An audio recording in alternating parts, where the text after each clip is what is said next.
তোমাদেরই মধ্যে একজন রিকোয়েস্ট করেছিলে চুড়ি বানানোর জন্য, তো চলো আজ এই পুরানো কিছু চুড়ি দিয়ে নতুন চুড়ি বানিয়ে নিই। তো দেখো এবার আমি একটার সঙ্গে আরেকটা জোড়া লাগিয়ে বেশ কয়েকটা করে নিচ্ছি, আর এরপর নিয়ে নিচ্ছি কিছু কুন্দনের স্টোন। এবার এগুলো দিয়ে চুড়ির ওপর সুন্দর করে বসিয়ে নেব।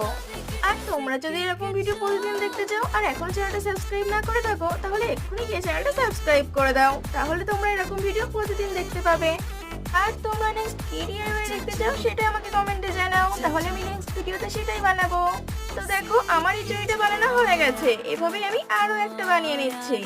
আর এই সেম প্রসেসে আমি আরো কয়েকটা চুড়ি বানিয়ে নেব। তো দেখো আমার এই সবগুলো চুড়ি রেডি হয়ে গেছে। তো তোমরা আমাকে কমেন্টে জানাও এই চুড়িগুলো তোমাদের কেমন লেগেছে। আর যদি তোমাদের এই ভিডিওটা ভালো লেগে থাকে তাহলে একটা লাইক করে দিও, আর চ্যানেলটা এখনো সাবস্ক্রাইব না করে থাকলে সাবস্ক্রাইব করে দিও। আজকের মতো এটুকুই, দেখা হচ্ছে নেক্সট ভিডিওতে। ততক্ষণ তোমরা সবাই ভালো থেকো, বাই।